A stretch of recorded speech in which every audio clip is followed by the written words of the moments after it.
Had it not been for this biatch, and this biatch's waste husband, she would have married Gerald long ago. She could have lived the happy life of Mrs. White a long time ago, and at the same time, he can help the Wilson family to a higher level, and the entire Wilson family will not be reduced to the present situation. Blame you. Blame you. Blame you. Thinking of this, Wendy with the disheveled hair jumped up suddenly, and suddenly pinched towards Claire full of hatred. Biatch! I strangled you. It was you who killed me. I want to strangle you. Seeing her suddenly walk towards her, Claire's eyes were full of blood red, and she was shocked and hurriedly hid back. Charlie's face was cold, and he was about to shoot Wendy, but saw that Mr. Orville had already rushed out at this time, slapped Wendy hard on the face, and slapped her to the ground. Mr. Orville was very angry, and said, "Who are you? You even dared to beat Madam Wade. I will kill you now." While speaking, Mr. Orville said hello to the back. "Come here, take out this B*TCH who has offended Mrs. Wade, and kill her first." As soon as Mr. Orville's words fell, two burly men in black immediately ran out from behind, pulled Wendy up, and dragged her out. Noah Wilson hurriedly rushed over, begging, "The little girl is ignorant, please forgive her." The killing intent in Mr. Orville's eyes was vertical and horizontal. "What kind of thing are you? No more chirp, I will kill you too." Noah Wilson was frightened by Mr. Orville. He had no doubt about Mr. Orville's words. For such a person who has been in the underground for years and unified the entire Orus Hill underground world, killing two people could not be hard. Seeing that these two brawny men were about to take Wendy away, Noah Wilson was very anxious, and he asked Claire for help. "Claire, please beg for mercy. After all, it is your sister. How can you look at her taken away?" Claire felt a little unbearable, and said to the two strong men, "Don't make things difficult for her. Wendy was also confused for a while and didn't mean to hurt me." Although Claire was a little disgusted with Wendy, she was a cousin after all, so how could she be beaten to death? Hearing what she said, Mr. Orville turned to look at Charlie, waiting for Charlie to give orders.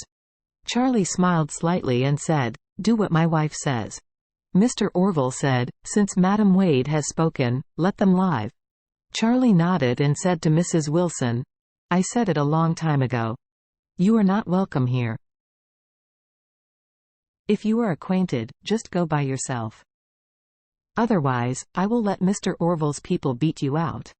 Old Mrs. Wilson trembled with anger, and the road was unsteady, but she didn't dare to stay here. She could only leave quickly with the help of Noah Wilson, for fear of being beaten.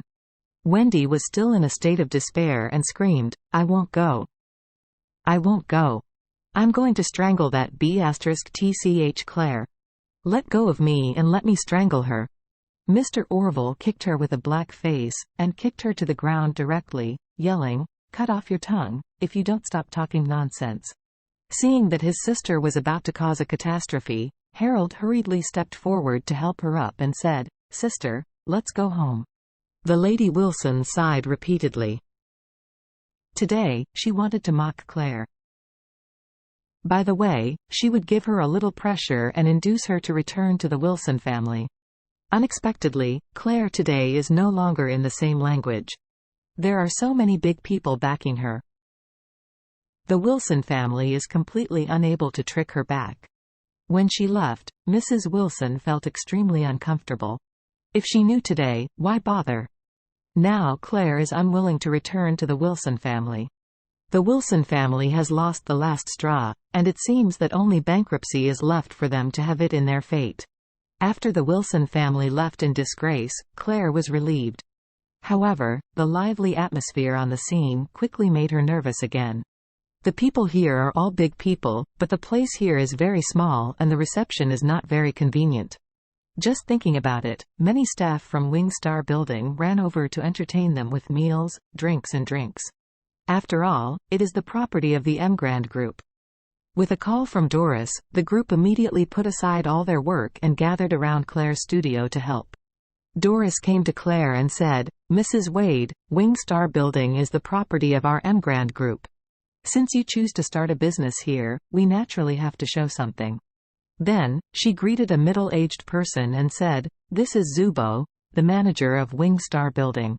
I have already told him that in the future, the office on this floor will gradually be invited to quit and leave it to your company." Claire hurriedly waved her hand, flattered, and said, "Doris, you don't need to be so polite. I have a studio now. I can't use such a large place, and the cost of such a large place is too high. I can't afford it." Zubo hurriedly handed over a check for $180,000 and said to Claire, "Mrs. Wade, this is your prepaid one-year office rent. From now on, all the rent, utilities, property fees, air conditioning and heating costs are all borne by us.